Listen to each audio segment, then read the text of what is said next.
Le moment où cette information a éclaté, elle a changé toute la direction du dossier nucléaire iranien, et presque personne n'explique pourquoi. Tôt ce matin, des informations ont confirmé que le ministre iranien des Affaires étrangères, Abbas Araghchi, avait atterri à Saint-Pétersbourg pour une rencontre à haut risque avec Vladimir Poutine. En quelques heures, le Kremlin, par l'intermédiaire de son porte-parole Dmitri Peskov, a rendu une chose très claire. L'offre de la Russie de prendre en charge l'uranium enrichi de l'Iran est toujours sur la table. C'est pas une rumeur, c'est pas une spéculation, c'est une proposition active et toujours valable. Puis est venue la phrase qui devrait arrêter tout le monde net. Il n'y a pas été donné suite. 4 mots simples, mais ils révèlent une immense impasse géopolitique que la plupart des gens ne voient absolument pas. Car ce qui se passe réellement sous la surface, c'est ceci. Depuis des mois, les États-Unis répètent une exigence centrale dans chaque négociation, chaque échange en coulisses, chaque signal diplomatique. L'Iran doit se débarrasser de son uranium enrichi, pas le réduire, pas le suspendre, le retirer. Dans la diplomatie à la Trump, même le mot « retirer » semble avoir besoin d'un slogan de campagne avant de devenir un plan. On parle d'environ 450 kg enrichis à 60%, une matière qui peut être portée au niveau militaire en quelques semaines. C'est assez pour plusieurs armes nucléaires. C'est pas simplement une autre condition sur une longue liste. C'est la condition. Chaque discussion de cessez-le-feu, chaque ronde de pourparlers indirects, chaque message politique revient finalement à cette seule exigence non négociable. Et voilà que, sortie de nulle part, la Russie arrive avec une solution qui, sur papier, règle tout. Moscou propose essentiellement de sortir l'uranium d'Iran, de le stocker sur le sol russe et de le retraiter sous supervision internationale. L'Iran conserve son infrastructure nucléaire. La matière dangereuse quitte le pays. La communauté internationale, y compris des organismes de surveillance comme l'Agence internationale de l'énergie atomique, peut surveiller l'ensemble du processus. Pas de guerre, pas de frappe, pas d'escalade, mais une sortie diplomatique qui évite une crise mondiale. Mais le retournement est impossible à ignorer. Cet accord, celui qui coche toutes les grandes cases, a été rejeté. Et cela soulève la vraie question derrière tout ce dossier. Si une solution existe pour prévenir le conflit, satisfaire l'exigence centrale et stabiliser la région, pourquoi a-t-elle été refusée ? Apparemment, une voie de sortie viable devient suspecte dès qu'elle ne peut pas être présentée comme un tour de victoire de Trump. La manière la plus claire de le dire est celle-ci. Donald Trump a rejeté l'offre de Vladimir Poutine de prendre en charge l'uranium enrichi de l'Iran. Ce n'est pas une spéculation. Cela a été confirmé par Axios, où un responsable américain a déclaré clairement que l'offre n'avait pas été acceptée. À première vue, la position de Washington semble raisonnable. Les responsables répètent qu'ils doivent voir l'uranium sécurisé, mais cette formule cache le véritable conflit. Les États-Unis sont d'accord avec l'objectif, mais rejettent la méthode. Ils veulent que l'uranium sorte d'Iran, mais pas qu'il se retrouve entre les mains de la Russie. Et cette distinction, petite sur papier, mais énorme dans la réalité, est toute l'histoire qui se déroule en ce moment. Car regardons ce qui se passe ensuite. Pendant que Washington hésite, Abbas Araghchi monte dans un avion et se rend directement à Saint-Pétersbourg pour s'asseoir avec Poutine. Ce n'est pas une visite diplomatique de routine, c'est un signal. L'Iran répond en fait que si l'Amérique n'accepte pas la Russie comme solution, l'Iran parlera quand même directement à la Russie. Et pour vraiment comprendre pourquoi ce moment est important, il faut remonter non pas à quelques mois, mais à plusieurs années, jusqu'au fondement même de tout ce dossier. Dans le cadre du plan d'action global commun, l'accord dont Trump s'est retiré en 2018, la Russie jouait déjà exactement ce rôle. L'Iran avait expédié environ 97% de son stock d'uranium enrichi, et où est-il allé ? En Russie. Il a été géré par Rosatom, stocké, traité et surveillé sous supervision internationale. Donc l'ancien mécanisme fonctionnait jusqu'à ce que la politique consistant à déchirer les documents devienne plus excitante que de garder la matière sous contrôle. Et le point essentiel est que ce système a fonctionné, il n'y a pas eu de violation majeure, pas de détournement de matière, pas d'effondrement de la supervision. L'Agence internationale de l'énergie atomique a vérifié la conformité pendant 3 ans. Le dispositif a fonctionné exactement comme prévu jusqu'à ce que les États-Unis s'en retirent et réimposent des sanctions. Ainsi, lorsque le porte-parole du Kremlin, Dmitri Peskov, affirme aujourd'hui que la Russie est le seul pays ayant une expérience positive dans la gestion de l'uranium iranien, ce n'est pas une proposition théorique, c'est la reprise d'un système qui a déjà réussi. La Russie possède l'infrastructure, le cadre juridique, la capacité de stockage et la relation de travail avec l'AIEA pour l'exécuter de nouveau presque immédiatement. Même des responsables liés à Rosatom ont affirmé que le transfert est techniquement faisable, même dans des conditions difficiles. Et des experts soulignent que les mécanismes de coordination permettant de déplacer et de surveiller la matière en toute sécurité existent déjà. Donc, sur les plans techniques, diplomatiques et historiques, la solution est là, sous les yeux de tout le monde. La Russie est prête, l'Iran discute, l'AIEA peut superviser, tout s'aligne. Ce qui ramène l'histoire à la vraie question, celle qui dérange et que la plupart des médias occidentaux évitent. Pourquoi la rejeter ? La réponse a moins à voir avec l'uranium qu'avec le pouvoir. La préoccupation de Washington, selon les informations publiées, est que permettre à la Russie de prendre et de traiter l'uranium iranien renforcerait la position de Moscou sur le marché mondial de l'énergie nucléaire. La Russie, par l'intermédiaire de Rosatom, contrôle déjà une part importante de l'enrichissement mondial de l'uranium et de l'approvisionnement en combustible nucléaire. Si elle prend le stock iranien, le traite et le réintroduit potentiellement sur le marché mondial du combustible, cela renforce l'influence de la Russie en Europe, en Asie et au Moyen-Orient. Pour les États-Unis, qui tentent depuis des années de réduire la dépendance aux services nucléaires russes, c'est une perte stratégique. Et pour être juste, cette inquiétude n'est pas irrationnelle. C'est un calcul géopolitique cohérent. Mais le coût de cette décision est sérieux. En rejetant la Russie comme dépositaire, les États-Unis exigent en fait que l'Iran abandonne son uranium par une voie qui ne bénéficie pas à la Russie. Le problème, c'est que ces voies alternatives existent à peine. C'est le casse-tête classique de l'ère Trump, exiger l'impossible, rejeter ce qui est disponible, puis appeler cette impasse de la fermeté. En réalité, il est extrêmement peu probable que l'Iran remette directement son uranium aux États-Unis. Il est tout aussi peu probable qu'il fasse confiance à des alliés américains comme la France ou le Japon pour gérer cette matière. Et l'idée de détruire l'uranium à l'intérieur de l'Iran exigerait un niveau de coopération et de confiance qui n'existe tout simplement pas. Il reste donc un paradoxe. Les États-Unis veulent que l'uranium disparaisse. La Russie offre un moyen éprouvé de le retirer. L'Iran est disposé à en parler. Mais parce que le blocage porte sur l'identité de celui qui contrôle la solution et non sur ce que la solution permet d'accomplir, l'accord s'enlise. Et c'est exactement pourquoi la rencontre d'aujourd'hui à Saint-Pétersbourg compte beaucoup plus qu'il n'y paraît à première vue. Alors, où cela laisse-t-il les États-Unis maintenant ? Dans une position beaucoup plus contrainte qu'elle ne le semble. En rejetant la proposition de Vladimir Poutine sur l'uranium, Washington s'est pratiquement enfermé dans un coin. Le seul mécanisme sur la table qui a déjà fonctionné, le seul qui possède un bilan éprouvé, a déjà été écarté. Et pendant que les responsables américains cherchent une alternative qui n'existe pas actuellement, un fait essentiel demeure inchangé. L'uranium enrichi de l'Iran reste en Iran. Cela signifie que la campagne de pression se poursuit. L'instabilité sur les marchés mondiaux de l'énergie persiste. Les prix du pétrole restent élevés et le conflit plus large se prolonge sans véritable sortie.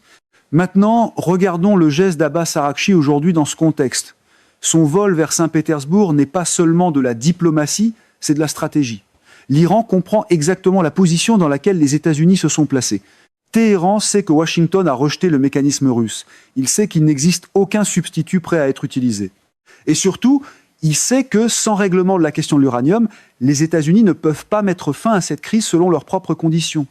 Donc, au lieu d'attendre, l'Iran s'appuie sur le seul canal qui existe encore, la Russie. Puis, Araghchi ajoute une autre couche à cette dynamique lorsqu'il s'adresse aux médias d'État iraniens. Il décrit la visite comme une bonne occasion de consultation avec Moscou et souligne que ces discussions sont particulièrement importantes à ce stade. Cette formule porte beaucoup de sens. À ce stade signale l'urgence, le moment choisi et l'effet de levier. Elle montre qu'il ne s'agit pas d'une coordination de routine. C'est un moment où l'équilibre de l'influence est en train de changer. Les pourparlers sont bloqués. Washington hésite et la question de l'uranium reste irrésolue. Rien ne dit mieux maîtrise stratégique que de rejeter le seul pont, puis de jouer la surprise quand quelqu'un d'autre commence à le traverser. Dans ce vide, le rôle de la Russie ne rétrécit pas, il s'élargit. Pourquoi ? Parce que, comme Dmitri Peskov l'a confirmé, l'offre est toujours là. Le mécanisme existe. Et en se présentant physiquement en Russie, l'Iran envoie un message sans le dire explicitement. La solution est disponible, elle est opérationnelle et elle attend. Mais les États-Unis ont choisi de ne pas l'utiliser. En même temps, l'Iran s'assure que si Washington change éventuellement de position, ou si la pression augmente de la part des marchés mondiaux et des alliés dépendants de la stabilité dans des points d'étranglement comme le détroit d'Ormuz, l'infrastructure d'un accord est déjà en place et prête à être activée. Ajoutons maintenant la Chine à cette équation, parce que ce que Pékin ne dit pas aujourd'hui est tout aussi important que ce que Moscou dit. Avant même qu'Araghchi ne monte dans son avion, il s'est entretenu avec Wang Yi. Cet appel a eu lieu avant des consultations avec plusieurs acteurs régionaux, ce qui en dit long sur les priorités et l'alignement. La Chine avait une visibilité précoce sur la réflexion de l'Iran avant d'autres et peut être avant que certains développements clés ne deviennent publics. Et pourtant, aujourd'hui, la Chine est restée complètement silencieuse. Aucune déclaration sur la visite, aucune réaction à la proposition sur l'uranium, aucune position publique. Mais ce silence ne doit pas être confondu avec une absence. La relation de la Chine avec les programmes stratégiques iraniens est profonde.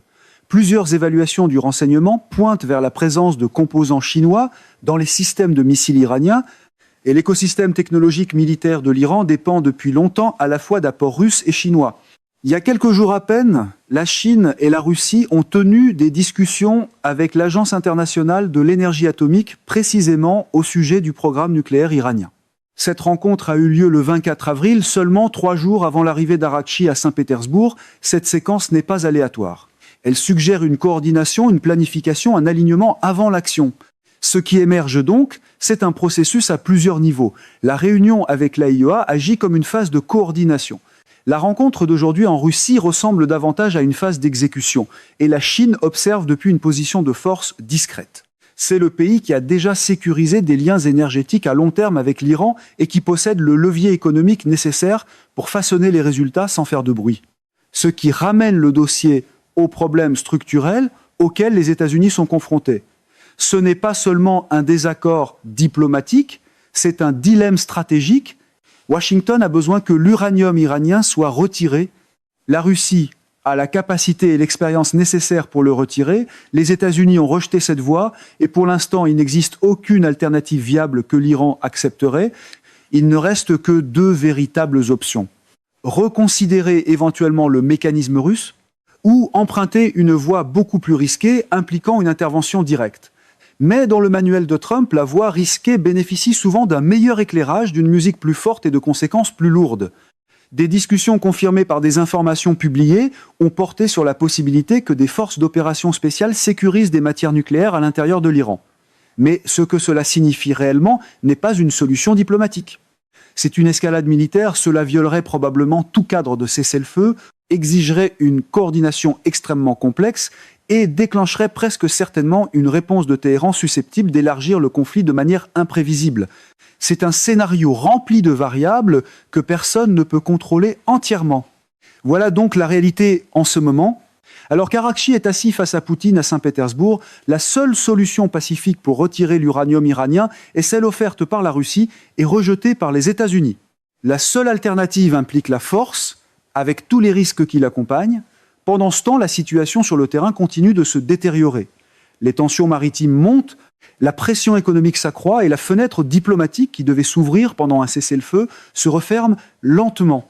Maintenant, la situation devient presque impossible à ignorer. Donald Trump lui-même a dit que la question de l'uranium représente 99% de l'accord. Ce n'est pas une interprétation, c'est son propre cadrage. J.D. Vance a repris la même idée. Donc, si la question de l'uranium représente presque tout l'accord et que le seul mécanisme viable pour la résoudre a déjà été rejeté, alors les États-Unis ont effectivement bloqué 99% de leur propre chemin vers un accord. Ce n'est pas un revers diplomatique mineur, c'est le cœur de tout le processus. Pour un mouvement qui adore parler de victoire, bloquer 99% de son propre accord est une façon remarquablement créative de tenir le pointage. Et c'est exactement pourquoi Abbas Arakchi se trouve maintenant à Saint-Pétersbourg avec Vladimir Poutine. Cette rencontre ne vise pas à décider si la Russie prendra l'uranium. Cette partie a déjà été signalée. Il s'agit des détails, du calendrier, de la structure de vérification avec l'Agence internationale de l'énergie atomique, des garanties techniques et surtout des assurances que la Russie ne pourra pas simplement se retourner et utiliser cette matière pour étendre sa domination sur le marché mondial du combustible nucléaire. Et l'idée essentielle est que ces problèmes peuvent être résolus. Ce ne sont pas des barrières géopolitiques existentielles, ce sont des questions d'ingénierie, de droit et de réglementation. Elles peuvent être négociées, structurées et appliquées. Et l'Iran est en Russie en ce moment précisément parce que la grande question stratégique est déjà réglée. La Russie est disposée à le faire. L'Iran y est ouvert. L'AIEA peut superviser. La seule pièce manquante dans cette équation est un oui de Washington. Maintenant, pour être juste, il existe un contre-argument et il mérite d'être abordé directement. L'inquiétude est que la Russie n'agit pas par bonne volonté. Vladimir Poutine ne propose pas de prendre l'uranium iranien comme une faveur à la communauté internationale. Il le fait parce que cela donne un levier à Moscou. Cela renforce le rôle de la Russie dans la chaîne mondiale d'approvisionnement en combustible nucléaire. Cela positionne la Russie comme un acteur central dans tout cadre post-conflit au Moyen-Orient. Et du point de vue de Washington, accorder ce genre d'avantage stratégique à Moscou est une préoccupation sérieuse. Ce scepticisme n'est pas irrationnel. Il est enraciné dans une véritable compétition géopolitique. Mais la question essentielle n'est pas de savoir si la Russie en profite, mais si l'alternative est meilleure. Car l'alternative, c'est ce que nous voyons maintenant, un blocus prolongé, un cessez-le-feu qui existe davantage sur papier que dans la réalité. Des tensions croissantes sur des routes commerciales critiques comme le détroit d'Ormuz. Des prix du pétrole élevés qui se répercutent sur les marchés mondiaux et frappent directement les consommateurs. Et surtout, l'uranium enrichi de l'Iran qui reste toujours en Iran, inchangé, irrésolu et de plus en plus central dans la crise. Un slogan de salle de presse peut appeler cela de la pression, mais la carte montre un problème laissé exactement là où il a commencé. Lorsque ces résultats sont comparés, le coût du rejet du mécanisme russe commence à sembler plus lourd que l'avantage de refuser à Moscou une influence supplémentaire. C'est le calcul qui a été fait et rejeté. Et ce rejet explique exactement pourquoi Araghchi se trouve aujourd'hui à Saint-Pétersbourg pendant que Washington attend en pratique qu'une autre solution apparaisse. Maintenant, pour la suite, la prochaine phase de cette histoire devient encore plus importante. Ce qui se déroule probablement derrière des portes closes en ce moment n'est pas une discussion abstraite, mais un raffinement. La Russie devrait présenter une version plus détaillée et mise à jour de sa proposition de garde de l'uranium, plus précise que les versions précédentes. Cela inclurait probablement des échéanciers clairs pour le transfert, des conditions de stockage définies, une supervision structurée de l'AIEA et surtout des limites explicites sur ce que la Russie peut faire avec la matière une fois qu'elle l'aura. Cette dernière partie est au cœur de l'objection américaine. Les préoccupations portent sur la revente, le retraitement et le levier de marché. Si cette proposition mise à jour comprend des garanties contraignantes, de véritables limites qui empêchent la Russie de transformer l'uranium iranien en actif géopolitique sans consentement plus large, alors la principale inquiétude des États-Unis est au moins partiellement prise en compte. À partir de là, le processus devient une transmission diplomatique. Araghchi ramène le cadre à Téhéran. Il passe par des intermédiaires régionaux. Il finit par revenir sur le bureau de Washington. Et à ce moment-là, la décision devient inévitable. Accepter le mécanisme ou le rejeter encore une fois. S'il est accepté, les conséquences sont immédiates. La question de l'uranium, les 99% est réglée. La pression sur les routes commerciales mondiales diminue. La voie vers la fin du conflit s'ouvre. Mais s'il est rejeté de nouveau, les conséquences sont tout aussi claires. Le conflit continue et le dossier diplomatique commence à raconter une histoire très précise. L'Iran a signalé sa volonté. La Russie a fourni un mécanisme et les États-Unis ont refusé 2 fois. Ce récit compte. Il façonne les alliances, influence la perception mondiale et affecte la manière dont les futures négociations seront encadrées. À un certain moment, ils ont refusé d'appeler, cessent de ressembler à une stratégie et commencent à ressembler à une boîte vocale avec une politique étrangère attachée. Et puis il y a la Chine, discrète mais loin d'être absente. Wang Yi et Pékin ont adopté une position de silence stratégique. Aucune déclaration publique, aucune pression visible, aucun alignement ouvert dans les manchettes d'aujourd'hui. Mais derrière ce silence se trouve de l'influence. La Chine continue d'acheter du pétrole iranien, offrant à Téhéran une marge de manœuvre économique. Elle a déjà participé à des discussions avec la Russie et l'AIEA sur la question nucléaire iranienne. Elle agit comme une force stabilisatrice pour l'Iran, non pas en parlant fort, mais en veillant à ce que l'Iran ait la capacité d'attendre. À bien des égards, la Chine façonne l'environnement sans se placer sous les projecteurs. Elle est présente sans paraître présente. Et cette présence discrète est ce qui permet à l'Iran d'être assis aujourd'hui à Saint-Pétersbourg en discussion avec la Russie, au lieu de se précipiter pour répondre à Washington. Ce qui ramène la situation à son image la plus simple et la plus révélatrice. Donald Trump a dit qu'il y a un téléphone, une ligne de communication, une voie à suivre, mais ce téléphone n'a pas sonné. À la place, Araghchi est assis face à Poutine pour discuter d'un mécanisme qui existe déjà, pendant que le pays qui en a le plus besoin ne l'a toujours pas accepté. Le téléphone peut être parfait, magnifique et formidable, mais la diplomatie exige quand même que quelqu'un l'utilise. Maintenant, une couche supplémentaire pourrait être la pièce la plus importante de tout ce casse-tête, et elle va bien au-delà de l'uranium. En janvier 2025, quelques semaines seulement avant l'escalade de ce conflit, l'Iran et la Russie ont signé un accord de partenariat stratégique de 20 ans. Ce n'était pas une poignée de main symbolique.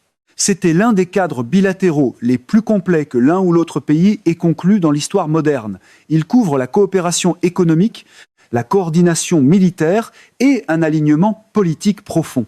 Il s'arrête délibérément avant de devenir un pacte officiel de défense mutuelle. Mais il ne faut pas se tromper, le niveau d'intégration qu'il établit est important. Ainsi, lorsque Abbas Araghchi atterrit aujourd'hui à Saint-Pétersbourg pour rencontrer Vladimir Poutine, il n'entre pas dans une salle comme un négociateur qui cherche l'aide d'un acteur extérieur. Il arrive comme le représentant d'un partenaire lié par traité en train de coordonner une stratégie avec une puissance alignée. Et cette distinction change complètement la manière dont cette rencontre doit être interprétée. Ce n'est pas la Russie qui entre dans le conflit de quelqu'un d'autre comme médiateur neutre, c'est la Russie qui est informée, consultée et potentiellement alignée par un pays avec lequel elle a des engagements stratégiques à long terme. Cela signifie que la conversation qui se déroule derrière des portes closes ne porte pas seulement sur la question de savoir si la Russie peut aider à résoudre cette situation. Elle porte sur la manière dont les deux parties se positionnent dans ce conflit pour maximiser leurs résultats. Car les intérêts de la Russie ici ne sont pas abstraits. Ils sont concrets, mesurables et, à bien des égards, profitables. Au plus fort des tensions récentes, lorsque les perturbations autour du détroit d'Ormuz ont poussé les prix mondiaux du pétrole à la hausse, les revenus énergétiques de la Russie ont bondi. Des rapports indiquent que Moscou gagnait des centaines de millions d'euros par jour durant cette période. Ce n'est pas accessoire, c'est un avantage structurel. Chaque jour où l'offre mondiale est contrainte, chaque jour où les prix restent élevés, la Russie en profite. Donc, plus l'instabilité dure, plus la situation devient financièrement avantageuse pour Moscou. Pensons maintenant à cela dans le contexte de ce que Dmitri Peskov a dit, soit que l'offre sur l'uranium tient toujours. En surface, cela ressemble à une proposition constructive et orientée vers une solution, et cela pourrait très bien l'être. Mais en dessous, il y a une question stratégique plus profonde. Quel résultat la Russie préfère-t-elle réellement ? Une résolution rapide qui stabilise les marchés et réduit ses gains exceptionnels, ou une situation prolongée où elle se positionne comme le résolveur de problèmes indispensables, proposant des solutions qui peuvent être acceptées ou non, tout en profitant discrètement de l'instabilité en cours. Il ne s'agit pas d'accuser la Russie d'agir de mauvaise foi. Il s'agit de comprendre les incitatifs. La position de la Russie lui permet de gagner dans plusieurs scénarios. Si l'accord est accepté, Moscou devient le dépositaire central du matériel nucléaire iranien, accroît son influence sur le marché mondial du combustible nucléaire et obtient un crédit diplomatique comme pays ayant contribué à résoudre une crise internationale majeure. Si l'accord est rejeté, la Russie continue de profiter financièrement de prix de l'énergie élevés et politiquement du fait que la crédibilité américaine subit une pression croissante à mesure que les semaines de conflit non résolus passent. Et lorsque la perspective s'élargit, quelque chose d'encore plus intéressant apparaît, la position de la Chine reflète presque parfaitement cette dynamique. Pékin, représenté par des figures comme Wang Yi, est resté largement silencieux en public, mais sa posture stratégique est claire.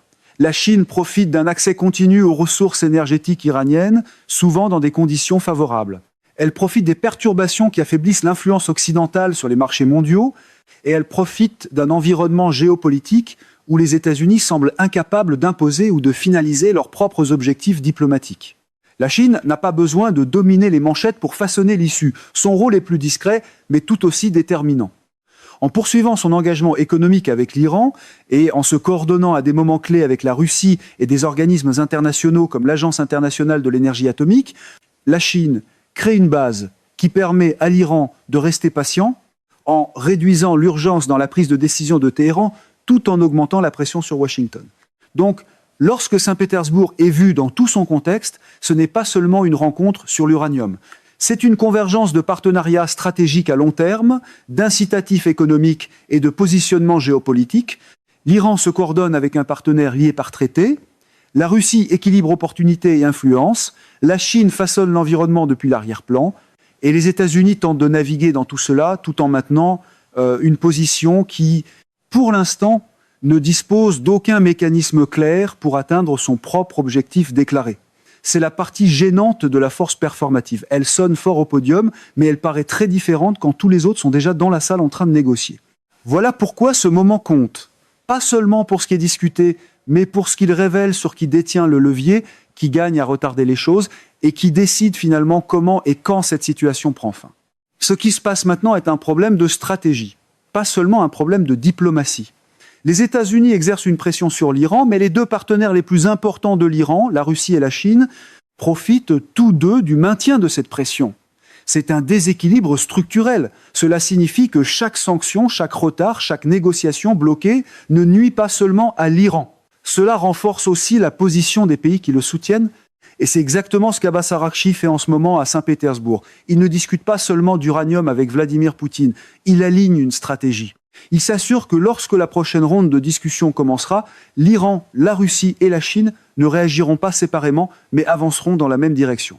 Car lorsque Donald Trump dit que la question de l'uranium représente 99% de l'accord et que la Russie propose ouvertement de régler ces 99%, mais que les États-Unis disent non, ce que fait l'Iran ensuite devient très délibéré. Il envoie son ministre des Affaires étrangères directement dans le pays qui détient la solution, pas discrètement, pas à huis clos, mais visiblement, publiquement, en temps réel. Ce n'est plus seulement une négociation, c'est une démonstration. L'Iran montre à Washington et au monde qu'une solution existe, qu'elle est opérationnelle et qu'elle est activement discutée, simplement pas acceptée. Et c'est pourquoi la rencontre d'aujourd'hui compte autant. La Russie tient effectivement le mécanisme à bout de bras. L'Iran se tient à côté. Et Araghchi s'assure que chaque observateur, chaque médiateur, chaque puissance régionale, chaque allié qui suit ce conflit comprenne un point simple. La solution n'est pas absente, elle est sur la table. La question est de savoir qui choisit de ne pas la prendre. Une solution sur la table est difficile à mettre sur le dos de quelqu'un d'autre lorsque les caméras peuvent voir qui refuse de tendre la main. Ajoutons maintenant ce qui s'est passé cette fin de semaine, parce que c'est là que tout se relie. L'Iran n'a pas seulement fait un geste, il en a fait deux simultanément par l'intermédiaire de médiateurs pakistanais. L'Iran a présenté une nouvelle proposition aux États-Unis. L'idée était simple, mais stratégiquement affûtée, séparer la crise du détroit d'Ormuz de la question nucléaire, ouvrir immédiatement Hormuz, stabiliser les marchés mondiaux, alléger la pression économique, puis traiter la question nucléaire plus tard sur une voie distincte. C'est une option de soulagement rapide, une façon d'offrir à Washington et à ses alliés une victoire immédiate, sans résoudre tout de suite la partie la plus difficile du conflit. Au même moment, l'Iran envoie Araghchi à Moscou pour renforcer la deuxième voie, la solution à long terme. La question de l'uranium, les 99% possèdent déjà un mécanisme. La Russie, là, il a été offert. Il est toujours disponible. Ainsi, en une seule fin de semaine, l'Iran présente deux sorties. Une immédiate, une structurelle. L'une pour arrêter l'hémorragie maintenant, l'autre pour résoudre le cœur du problème lorsque les conditions politiques seront réunies. Et le point essentiel est que ces deux gestes ne sont pas des histoires séparées. Ils forment une stratégie coordonnée. La proposition sur Hormuz est la manière dont l'Iran montre qu'il comprend l'urgence de Washington, qu'il sait que les alliés de l'Amérique ont besoin de stabilité et qu'il peut offrir cette stabilité. La visite à Moscou et la manière dont l'Iran montre que lorsque Washington sera prêt à résoudre le problème difficile, la réponse sera déjà construite. C'est une approche à deux voies conçue pour donner aux États-Unis de la flexibilité, du levier et du choix, mais Washington n'a choisi aucune des deux. Au lieu de cela, la réponse a été de se retirer, d'annuler l'engagement et de dire d'appeler. Et c'est l'écart qui définit ce moment. D'un côté, l'Iran garde ouvertes deux voies différentes vers la désescalade. De l'autre, les États-Unis ne franchissent aucune des deux. Et cet écart entre les solutions disponibles et la volonté d'agir est ce qui définit réellement ce conflit en ce moment. L'offre n'était pas cachée dans une grotte, elle était bien en vue, ce qui rend le refus beaucoup plus difficile à déguiser en génie. Alors, regardons la carte de ce qui se passe. La Russie tient une solution à Saint-Pétersbourg, le Pakistan en transporte une autre à Islamabad. La Chine soutient discrètement la capacité économique de l'Iran depuis Pékin, et les États-Unis attendent un appel téléphonique qui n'est pas venu. Ce n'est pas seulement de la diplomatie, c'est une impasse définie par l'hésitation, la visibilité et le moment choisi. Et en ce moment, chaque geste fait de Moscou à Islamabad vise à rendre cette hésitation impossible à ignorer.